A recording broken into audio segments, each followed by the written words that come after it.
It was the kind of torrential, unforgiving rain that washed away footprints. But Flora knew it could never wash away the men hunting her. Fleeing a brutal, arranged marriage to a corrupt railroad baron, she had exactly one chance to vanish.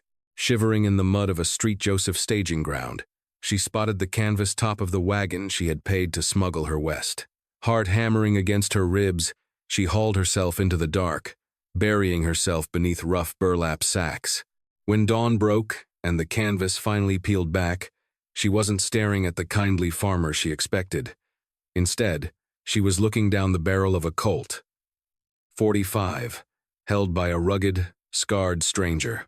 The year was 1878, and Street Joseph, Missouri, was a festering wound of mud, manure, and desperate ambition. For Flora Preston, it was supposed to be a point of salvation. Instead, it had become a trap. Thunder rattled the glass of the staging post's windows, masking the sound of Flora's ragged breathing.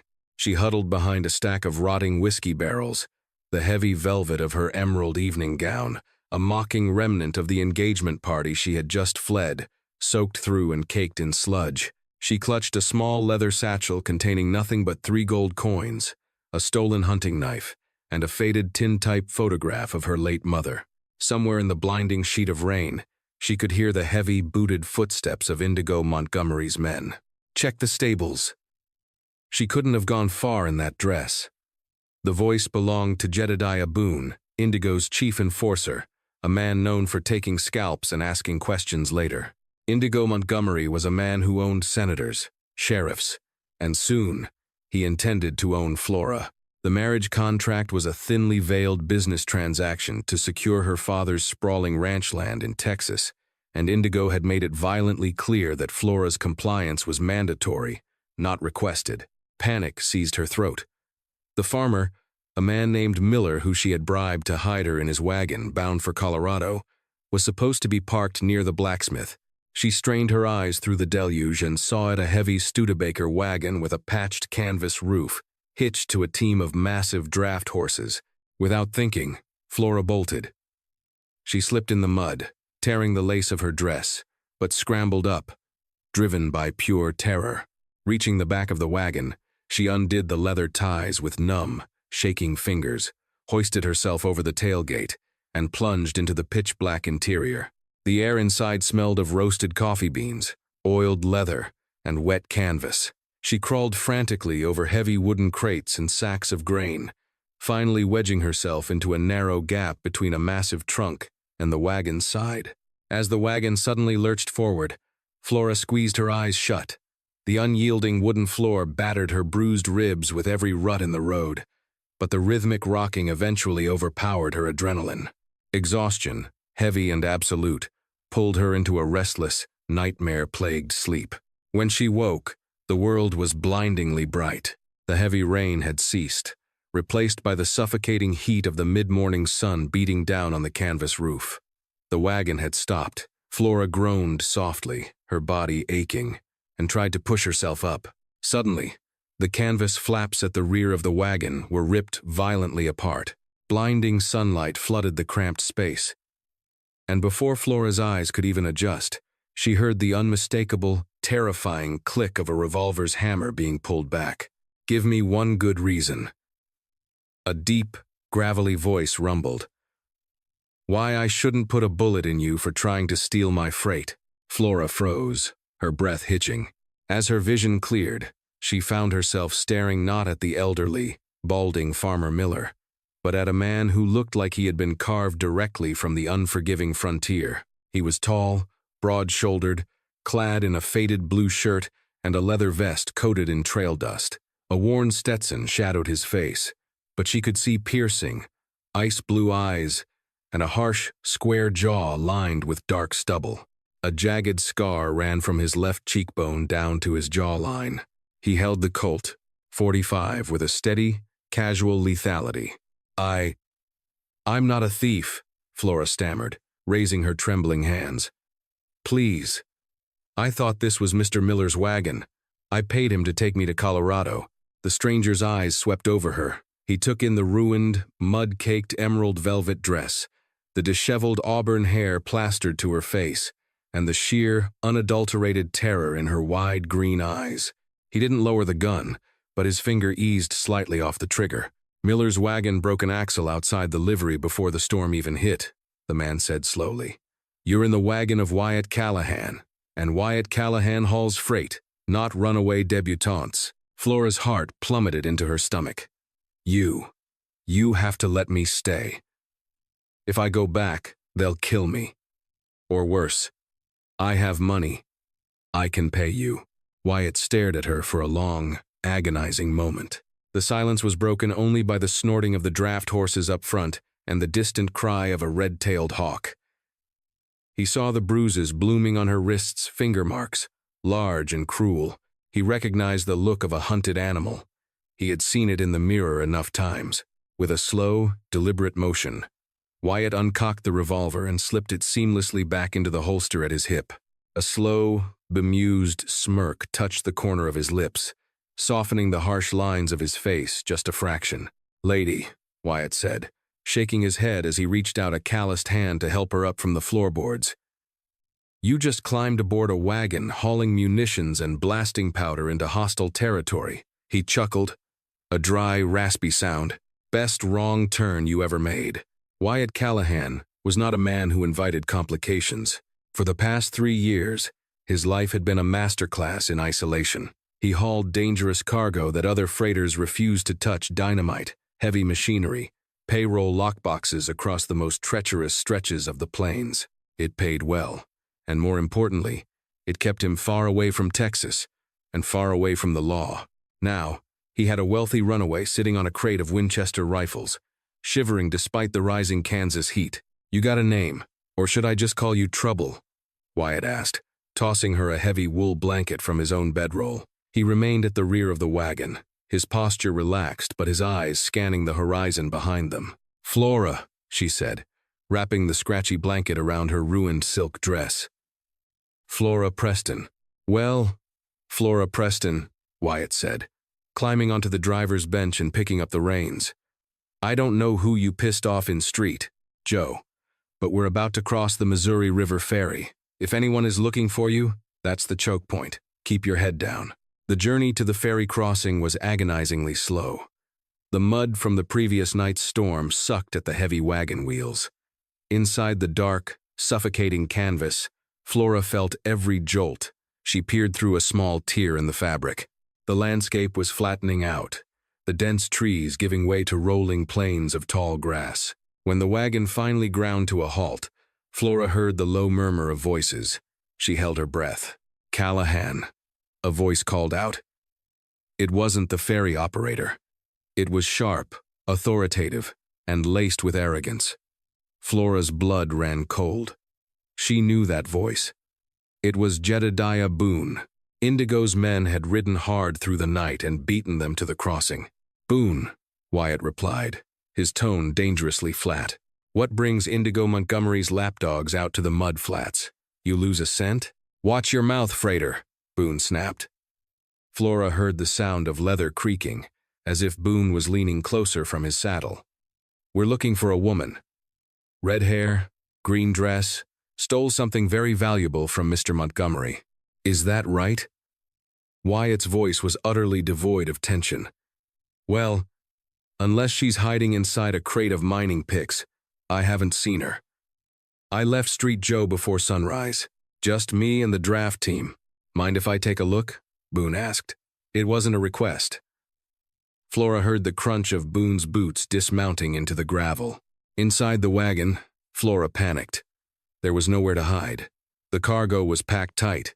She looked wildly around and saw a heavy canvas tarp covering a stack of wooden crates labeled Danger, blasting caps. Before she could move, the rear flap ripped open. Boone stood there, his shadow blocking the sun. Well, Boone sneered, stepping up onto the tailgate. What do we have here? But Boone wasn't looking at Flora.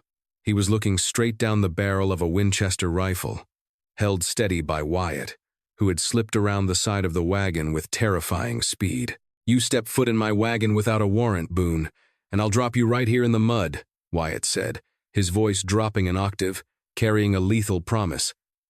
"Federal freight, you touch it. The Pinkertons will hunt you down, not Indigo." Boone paused, his hand hovering over his sidearm.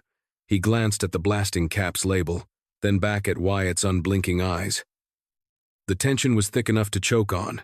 "You're a fool, Callahan," Boone spat, slowly backing off the tailgate. "If I find out you're lying, there ain't a hole deep enough for you to hide in. I'll keep that in mind. Now get out of my way." The wagon lurched violently as Wyatt whipped the reins. They rolled onto the wooden ferry, the rushing water of the Missouri River drowning out the angry shouts of Boone's men on the shore. When they reached the opposite bank and were miles down the trail, Wyatt finally halted the team. He tied off the reins, walked to the back of the wagon, and climbed in. Flora was curled into a ball, weeping silently into her hands. Wyatt sighed, the harshness leaving his face. He sat down on a nearby crate, suddenly looking incredibly tired. "They won't follow us past the river," Wyatt said softly. "Indigo's reach is long, but his men are cowards. They won't cross into the Indian territories without a posse." Flora looked up, her face streaked with dirt and tears. "Why did you do that? Why did you risk your life for a stranger?" Wyatt looked away, staring out the back of the wagon at the endless expanse of the prairie. "Because a long time ago, someone needed hiding, and I wasn't there to pull the canvas down. I don't make the same mistake twice." Flora realized then that the scarred freighter wasn't just a man running away from civilization. He was a man carrying ghosts, just as heavy as her own. 3 weeks on the trail stripped away the remnants of Flora's former life. The emerald velvet dress was gone, traded at a remote trading post for sturdy denim trousers, a canvas duster, and a pair of scuffed riding boots. Her soft hands were blistered and calloused from helping Wyatt harness the massive draft horses, and her pale skin was baked to a golden brown by the relentless sun.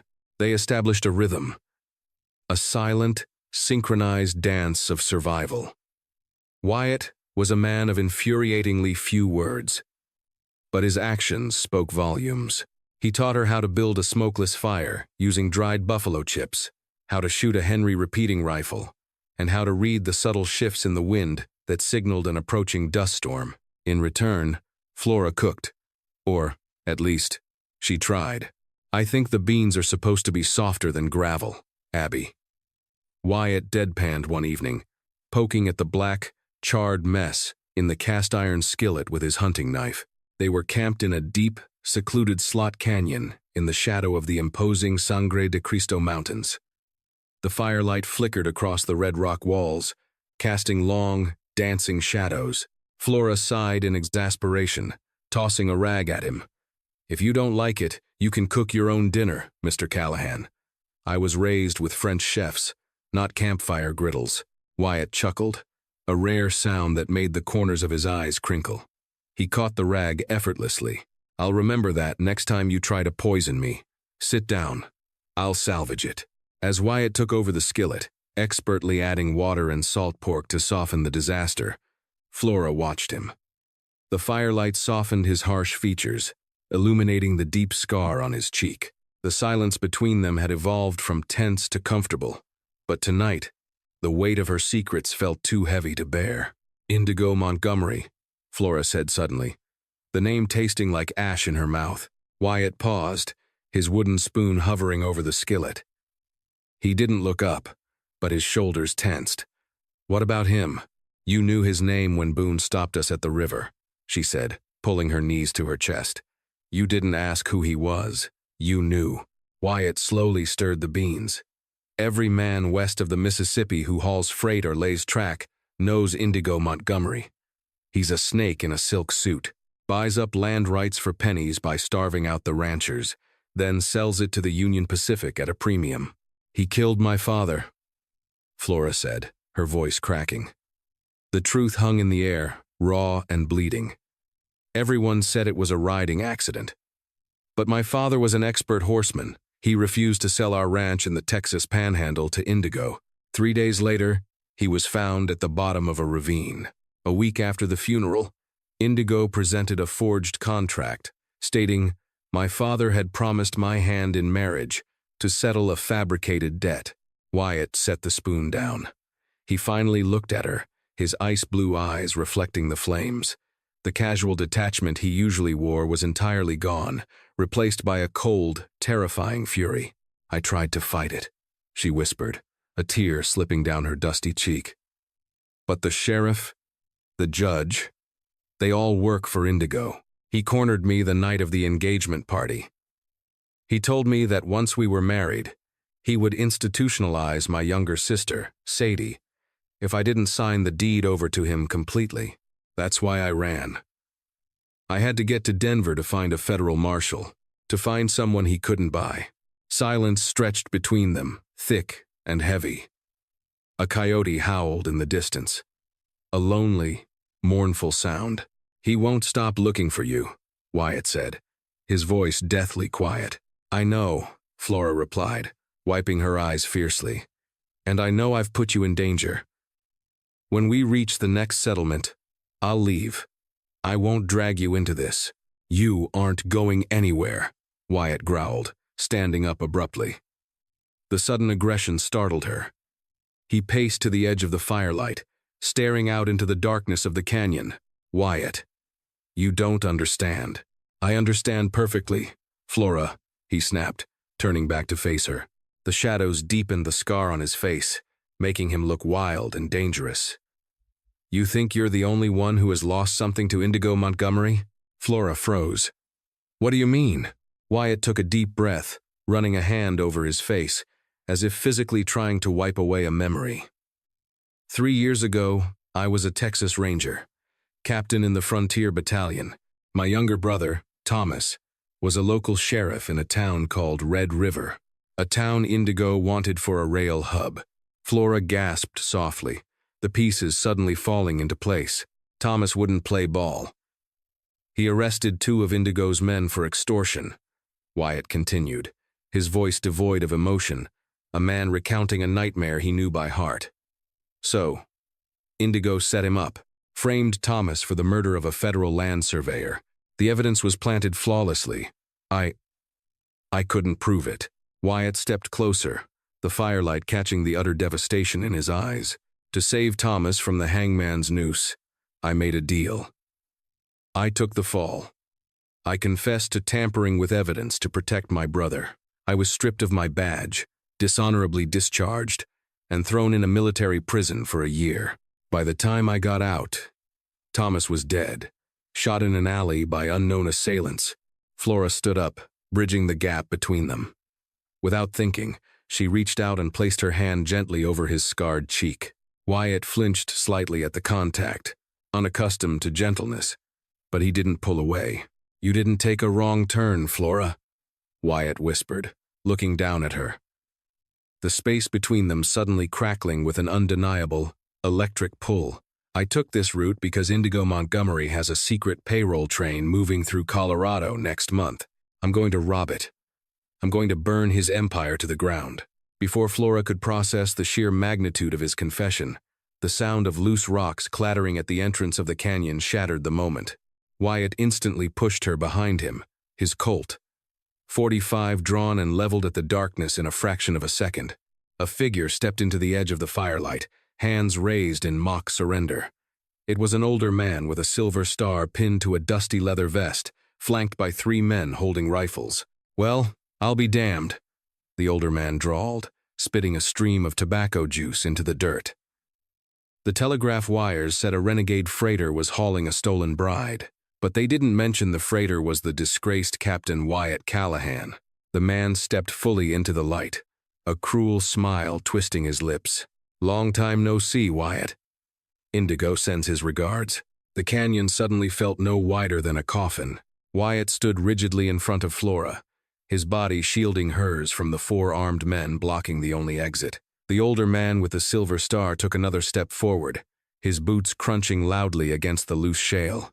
"Marshal Josiah Tucker," Wyatt said, his voice dangerously level, recognizing the corrupt lawman who had long operated under Indigo Montgomery's deep pockets. "I thought you were confined to Fort Smith, fetching coffee for Judge Isaac Parker." Tucker spat another stream of tobacco, a nasty grin revealing yellowed teeth. Judge Parker's jurisdiction ends, where Indigo Montgomery's money begins. Callahan, you ought to know that better than anyone. Now, hand over the girl, and the wagon. Indigo is mighty eager to see his blushing bride-to-be. Flora's heart hammered against her ribs like a trapped bird. She gripped the cold iron of the Henry repeating rifle Wyatt had taught her to shoot, keeping it hidden in the folds of her oversized canvas duster.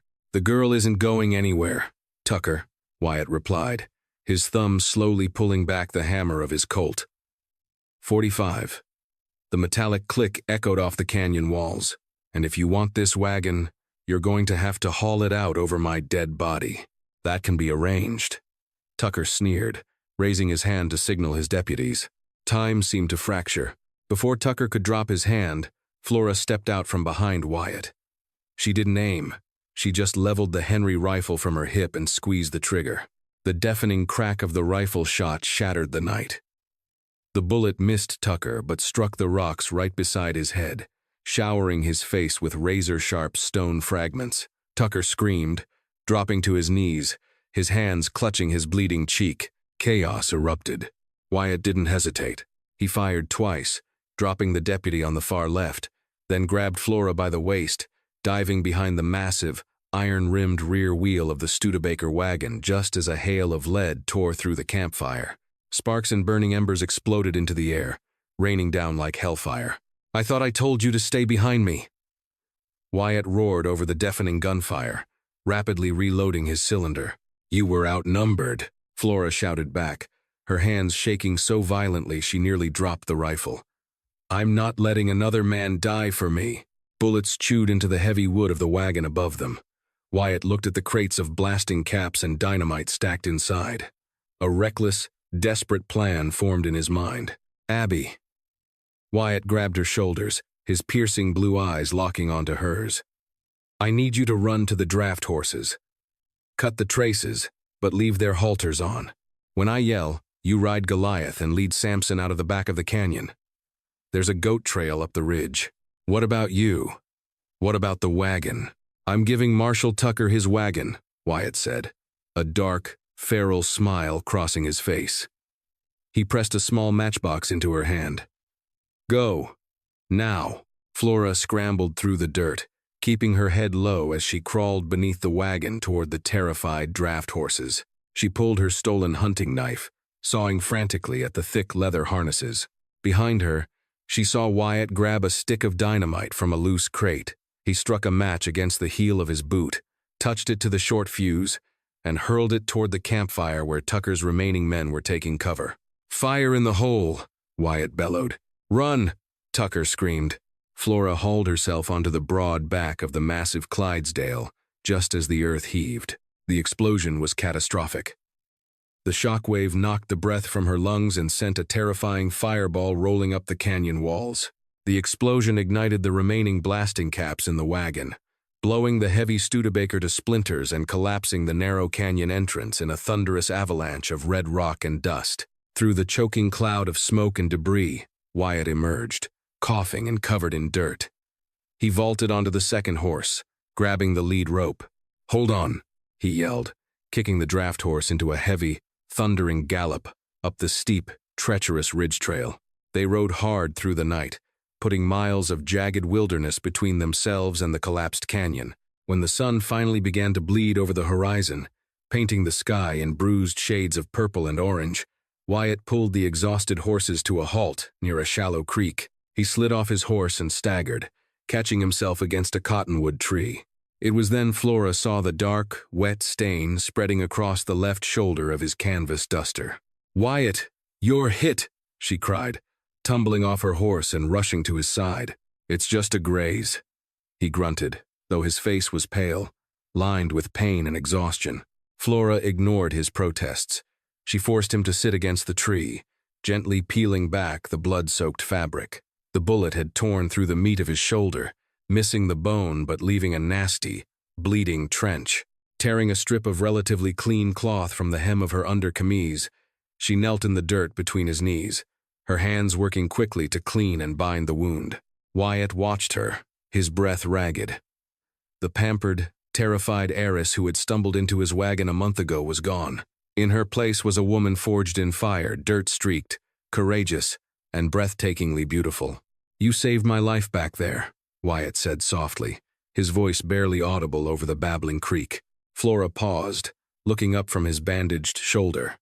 Her green eyes met his, and the distance between them evaporated. The raw adrenaline of surviving the night gave way to something far more dangerous. "You gave me my life back," she whispered. Wyatt reached up with his good arm, his calloused thumb gently brushing a streak of soot from her cheek. He leaned in, and Flora met him halfway. The kiss was desperate, tasting of dust, gunpowder, and an undeniable, overwhelming need. It was a promise made in the wilderness, sealing their fates together. When they finally pulled apart, Wyatt rested his forehead against hers. "Indigo won't stop. Tucker will dig himself out, or send word. We have no wagon, no cargo, and half a continent of men looking for us. Then we don't run anymore," Flora said, her voice steel. "You said you were going to rob his train. You said you were going to burn his empire down." She looked at him, her jaw set with a fierce, unwavering resolve. "Take me with you. We do it together." The mining town of Leadville was a chaotic sprawl of wooden shanties, saloons, and mud-choked streets, crawling with prospectors desperate for silver. It was the perfect place for two ghosts to disappear. Wyatt led Flora through the back alleys, until they reached a dilapidated assayer's office. Inside, a man with a bowler hat and wire-rimmed glasses was carefully measuring gold dust on a brass scale. "We're closed," the man said without looking up. "Even to old rangers, Caleb?" Wyatt asked, stepping into the dim light. Caleb Reed froze. He slowly looked up, a massive grin breaking across his face. Caleb was a former Pinkerton agent who had grown disillusioned with the agency's brutal tactics and had gone rogue, becoming an underground broker of information. "I'll be damned to hell," Caleb laughed, coming around the counter to embrace Wyatt. He paused, eyeing the blood-stained bandage on Wyatt's shoulder, and then looked at Flora. "And who is this?"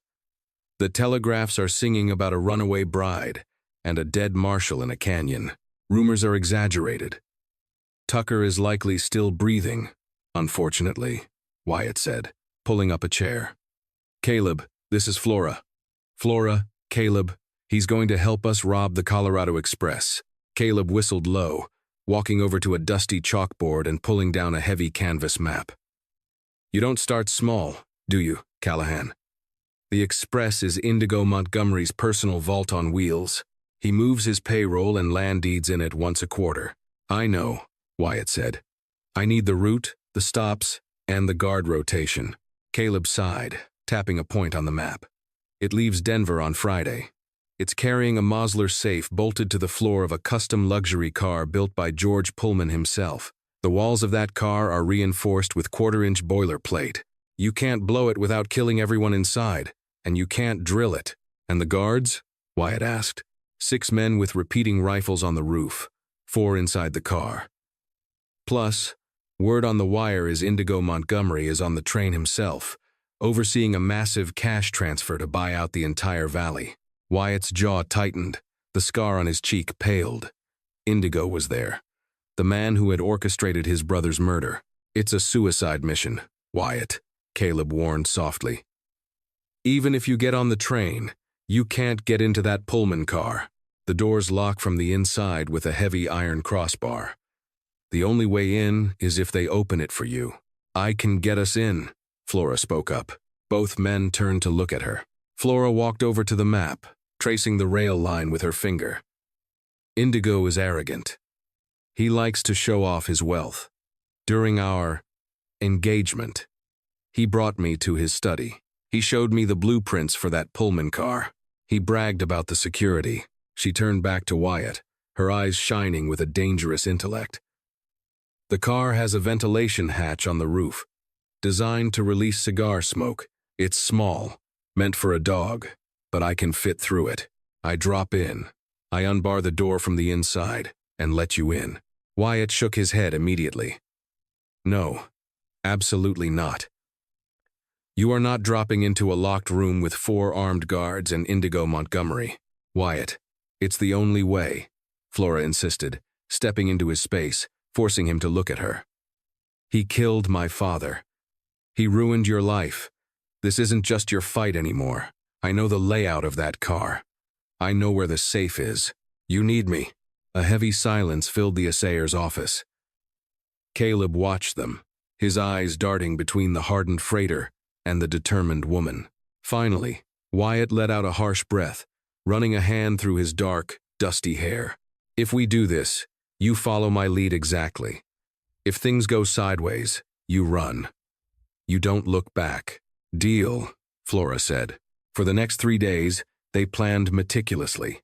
Caleb supplied them with horses, explosives, and the exact timetable of the Colorado Express. The ambush point was set. A remote water tower deep in the pine forests of the Rockies, a place called Echo Grade. The train had to stop to take on water before attempting the steep mountain pass. The night before the heist, they camped in a dense thicket of pines overlooking the tracks. The air was frigid, the stars sharp and cold above them. Flora sat by the small, concealed fire, running a whetstone over the blade of her hunting knife.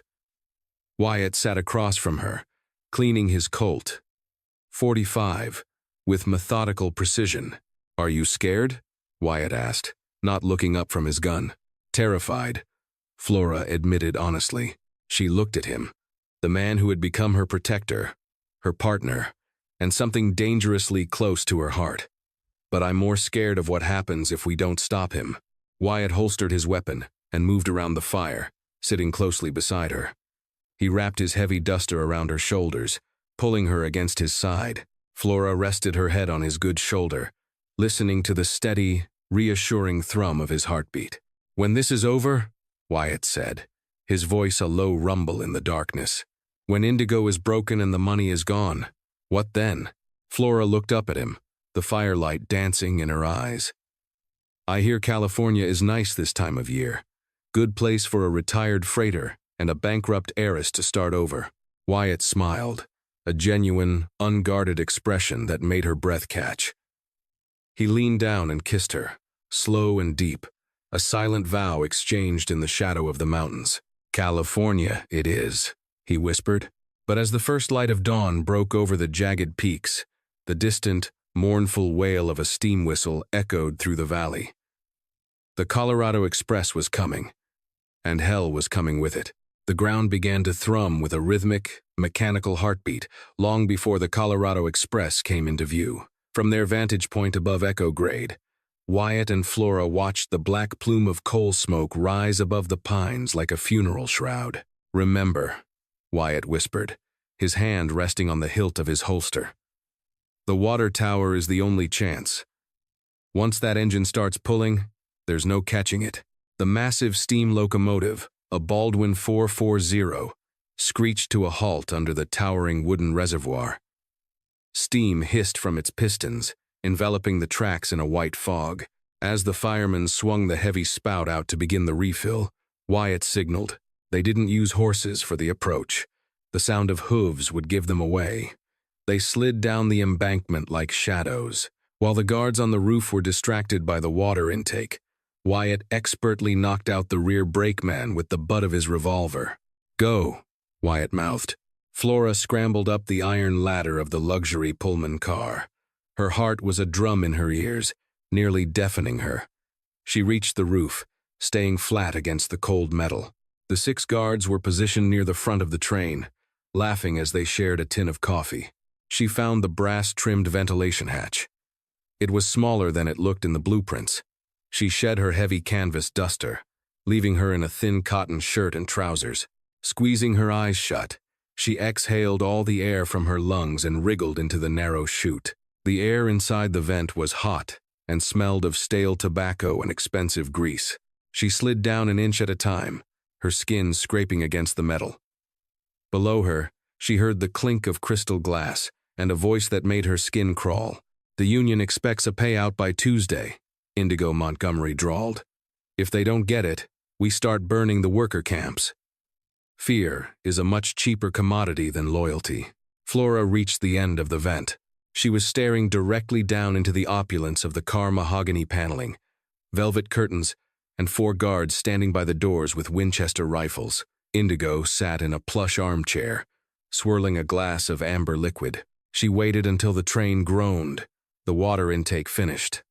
The locomotive gave a sudden, violent lurch as the engineer engaged the gears. In that split second of noise and movement, Flora kicked the grate free and dropped. She landed like a cat on the thick Persian rug. Before the guards could even register her presence, she lunged for the heavy iron crossbar on the rear door. "What the? Stop her!" Indigo roared, jumping to his feet. Flora slammed the bar upward, just as the door was kicked from the outside. Wyatt burst in, his Colt, .45 screaming. The close quarters of the car turned into a whirlwind of smoke and shattered glass. Wyatt took down 2 guards before they could level their rifles. Flora dove for the floor, grabbing a fallen revolver and firing a shot that shattered the lamp above Indigo's head, plunging the room into a chaotic mix of shadows and moonlight. "Callahan!" Indigo screamed, retreating toward the massive Mosler safe at the far end of the car. "I should have hanged you with your brother. You're going to wish you had," Wyatt growled, stepping through the smoke. But the remaining 2 guards had recovered. One lunged at Wyatt, pinning his gun arm against the mahogany wall. The other turned his rifle toward Flora. "No!" Wyatt roared. He threw his weight forward, ignoring the guard on his back, and fired a blind shot. The bullet struck a kerosene heater near the safe.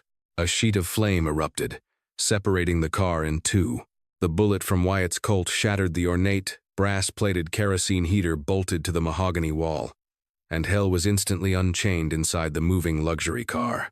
A sheet of blistering orange flame erupted, instantly catching the heavy velvet curtains and the varnished woodwork that George Pullman's craftsmen had spent months perfecting.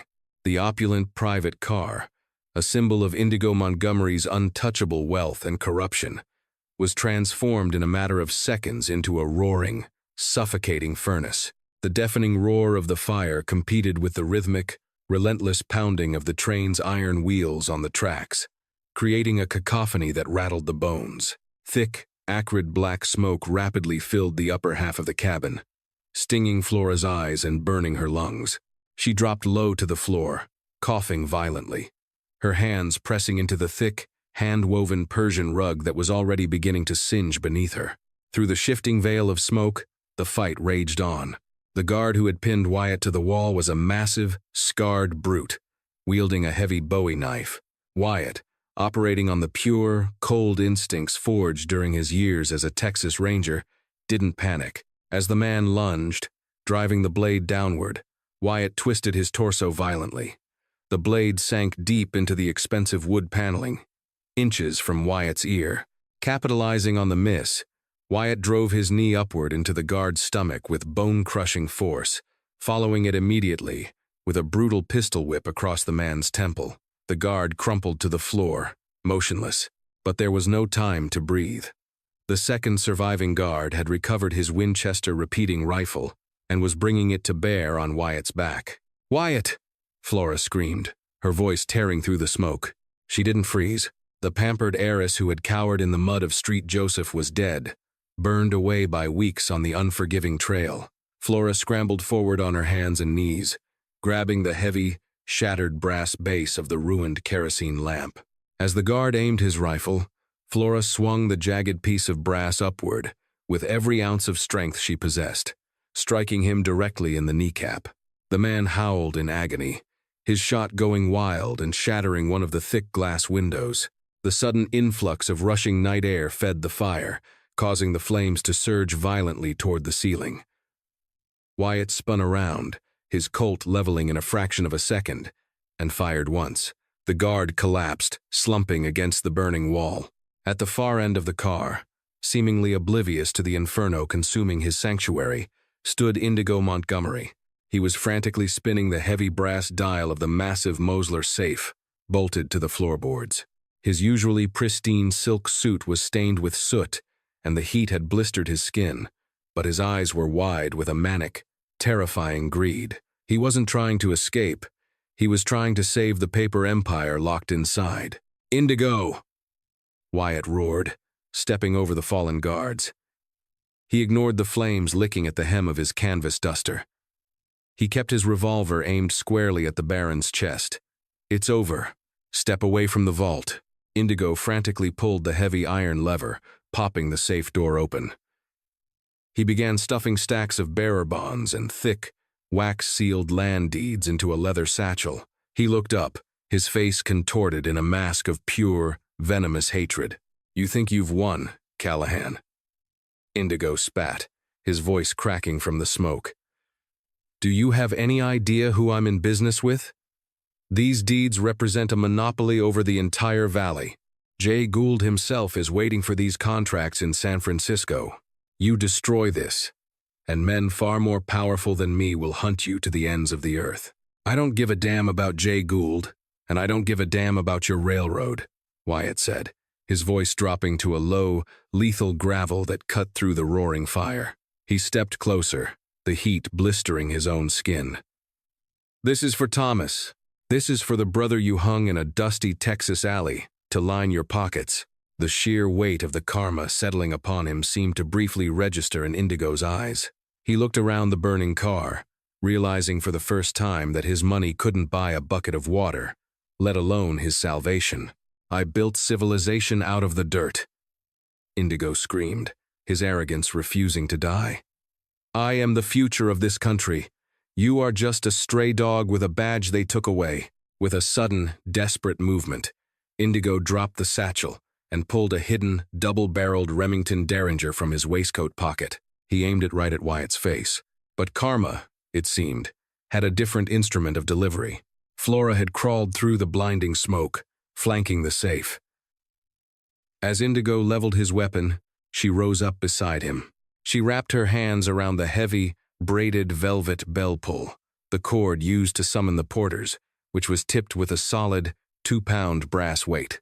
With a fierce, guttural cry that released every ounce of terror and grief she had carried since her father's murder, Flora swung the cord. The brass weight struck Indigo Montgomery squarely in the temple, with a sickening crunch. The Derringer discharged harmlessly into the ceiling as Indigo's eyes rolled back in his head. He collapsed like a puppet with cut strings, falling directly onto the open door of his precious Mosler safe, unconscious and bleeding. "Abby, we have to move," Wyatt shouted, grabbing her arm and pulling her away from the Baron. The floorboards beneath them were beginning to buckle from the intense heat. The paint on the exterior walls was bubbling and peeling. But worse than the fire was what lay ahead. Through the shattered window, Flora saw the moonlight glinting off the roaring rapids of the Arkansas River, hundreds of feet below. They were approaching the Royal Gorge Trestle, a terrifyingly narrow, wooden bridge suspended over a gaping chasm in the earth. "The munitions car is right behind us," Wyatt yelled over the deafening noise. "If this fire reaches the blasting powder, the explosion will take out the entire train and the bridge." They abandoned Indigo and his burning fortune, sprinting for the rear door. Wyatt threw his shoulder against the heavy oak, bursting out onto the small, iron-railed rear platform.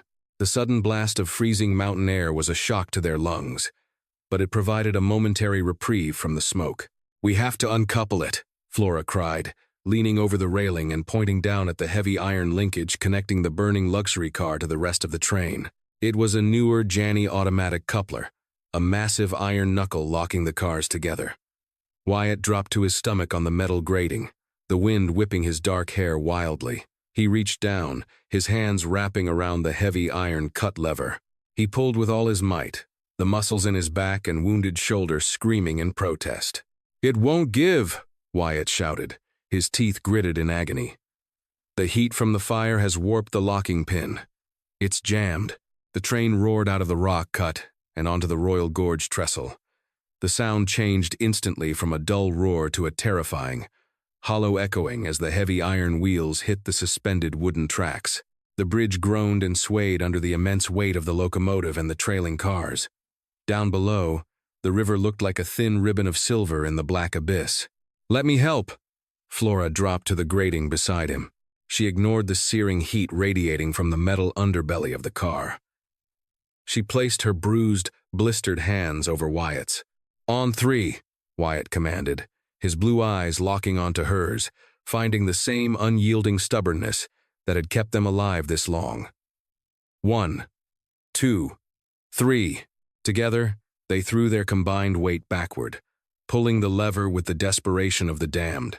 With an agonizing, metallic shriek that sounded like a dying animal, the warped iron pin finally gave way. The heavy knuckle sprung open. Instantly, the tension snapped. The locomotive, suddenly freed from the dead weight of the rear cars, surged forward into the night, carrying the innocent passengers and crew safely across the bridge. But the burning luxury car, disconnected from the engine's power, immediately began to lose speed. Its heavy iron wheels screeched in protest against the tracks as it coasted toward the dead center of the wooden trestle. "Jump!" Wyatt roared. He didn't wait for her to hesitate. He grabbed Flora around the waist and hurled them both over the iron railing. They plummeted into the darkness, but not toward the river. They hit the narrow, wooden pedestrian walkway that ran alongside the train tracks on the edge of the trestle. The impact was brutal, knocking the wind from Flora's lungs and sending shards of splintered wood tearing into their clothes. They slid across the rough planks, stopping mere inches from the unguarded edge and the 1,000-foot drop into the gorge. Gasping for air, battered and bruised, Flora forced herself to look back. The luxury car had ground to a halt directly in the center of the wooden bridge. The flames had fully breached the roof, turning the carriage into a spectacular, terrifying beacon of fire against the pitch-black sky of the Rocky Mountains. Inside, through the melted windows, she could see the inferno reaching the open Mosler safe. The bearer bonds and land deeds, the instruments of Indigo Montgomery's cruelty, the very papers that had cost her father and Wyatt's brother their lives, curled, blackened, and turned to ash. Indigo remained slumped where he had fallen, a king entombed in a funeral pyre of his own making. The heat radiating from the stationary car was so intense that the heavy wooden beams of the trestle beneath it began to catch fire. The structural integrity failed almost immediately. With a deafening crack that echoed off the canyon walls like thunder, the center span of the bridge gave way. The burning Pullman car pitched sideways. For a suspended second, it seemed to hang in the air, a meteor of wood and iron. Then, it plunged downward. It fell in absolute silence for several long seconds before striking the jagged rocks of the Arkansas River below. The resulting explosion was catastrophic. The impact detonated the remaining kerosene and the immense pressure of the boiler plates, sending a shockwave vibrating up the canyon walls and raining glowing embers down into the rushing water like a shower of dying stars. Flora lay on the splintered planks of the bridge, the cold mountain wind finally cooling her face. She watched the embers fade into the darkness. The crushing weight of fear that had lived in her chest since she fled Street Joseph was suddenly, miraculously, gone. She felt a heavy arm wrap around her shoulders, pulling her close against a solid chest. Wyatt rested his chin on the top of her head, his breathing ragged but steady. "He's gone," Wyatt whispered, his voice thick with an emotion that bordered on reverence. The ghost of his brother had finally been put to rest. The ledger of karma was balanced, paid in full with fire and iron. "It's truly over." Flora turned her face into the rough, dirt-stained fabric of his duster, closing her eyes. The Baron was dead, his empire reduced to cinders at the bottom of a canyon, and she was alive. "Come on, freighter," Flora said softly, a tired but genuine smile touching her lips as she looked up at the scarred man who had saved her. "Let's get off this bridge. We have a long walk to California." 3 months later, the salty breeze of the Pacific Ocean swept through the open windows of a small, whitewashed cottage on the outskirts of Monterey. There were no railroad barons here, no corrupt marshals, and no ghosts of the past. Wyatt sat on the porch, his scarred hand resting on the shoulder of a young girl, Flora's sister, Sadie, whom they had rescued from Indigo's reach before fleeing west. Inside, he could hear Flora humming a French tune as she prepared a meal that, remarkably, was no longer burnt. They were no longer the hunted. They had taken the best wrong turn in history and found a path to a life they never thought possible. Wyatt looked at the horizon, where the sun was dipping into the sea, and smiled. He was no longer a man hauling dangerous freight. He was a man who had finally found his way home.